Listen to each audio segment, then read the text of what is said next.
Have you ever felt like your mind runs faster than the world around you? Being highly intelligent sounds like a gift, but it can feel more like a burden.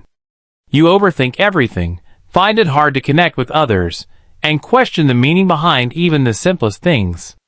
Today, let's explore the hidden psychological struggles that come with a brilliant mind, and why intelligence often comes with emotional isolation. There's a fascinating paradox about highly intelligent people. Their greatest strength, their ability to think deeply and analyze complex ideas, can also become their greatest source of emotional suffering. Psychologists often call this the overthinking trap, a cognitive pattern where the mind becomes so active, so intensely engaged with details and possibilities, that it begins to work against its own well-being. For a highly intelligent person, thinking isn't just an activity, it's a way of being. Their brain is constantly firing, connecting dots, questioning assumptions, and creating mental models of the world around them.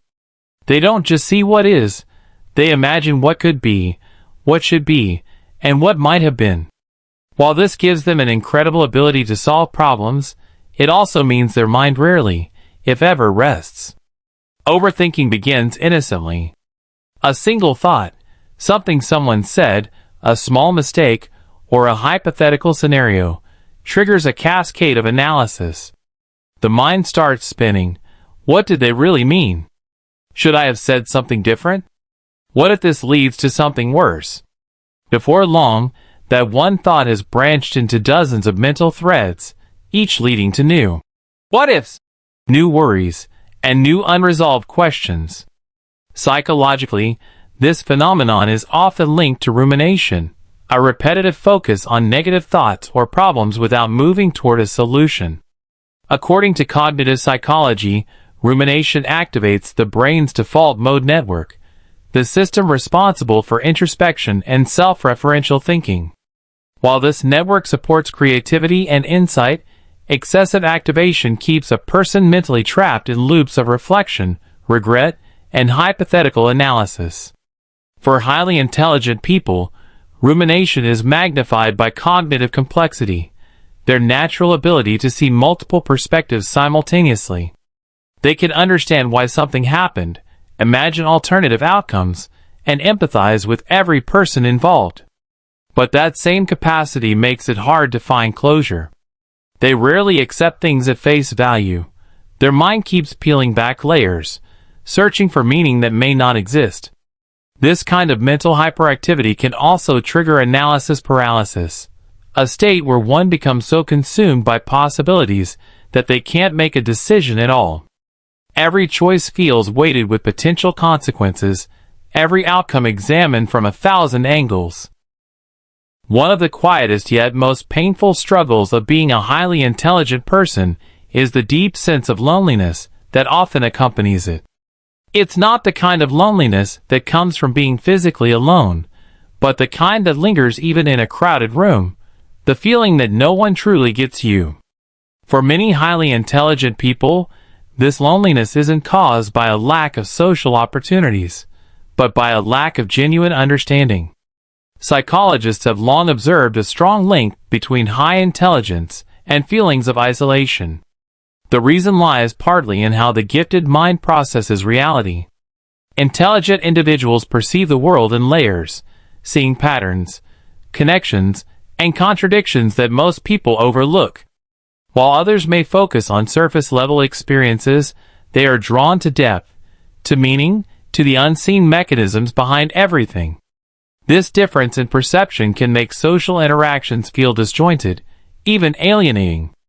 Imagine trying to have a conversation about the weather while your mind is analyzing climate change, atmospheric pressure, and the fragility of human existence in the face of nature's vastness.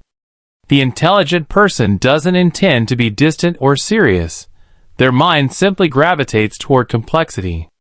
As a result, small talk feels shallow, and superficial relationships feel empty. Over time, this disconnect fosters a sense of emotional solitude, being surrounded by people, but feeling mentally and spiritually elsewhere. Psychologically, This experience is tied to what researchers call asynchronous development, when a person's intellectual growth outpaces their emotional or social development. This is especially common among gifted individuals from a young age. They might understand abstract ideas long before they have the emotional tools to manage them. As adults, they may still struggle to fit in, not because they lack social skills, but because their perspective feels fundamentally different. Highly intelligent individuals also tend to have intense emotional sensitivity, sometimes referred to as overexcitability, in giftedness research. They feel everything more deeply: joy, sadness, injustice, beauty. This heightened emotional awareness can make it difficult to relate to people who don't seem to feel as deeply or think as intensely. When others appear indifferent to suffering, apathy, or ignorance, the intelligent mind feels disheartened, even disconnected from humanity itself. This sensitivity also explains why many highly intelligent people are drawn towards solitude. They crave quiet spaces where their thoughts can unfold without interruption. Solitude offers them clarity, focus, and creative energy. But when solitude stretches into isolation, it can become emotionally painful. As the philosopher Arthur Schopenhauer once noted, "The more intelligent a man is, the more he suffers." One of the deepest psychological struggles faced by highly intelligent people is what can be called the burden of meaning, the constant need to understand, to find purpose, and to assign significance to everything that happens. For most people, life simply unfolds. Events are experienced, emotions are felt, and moments pass.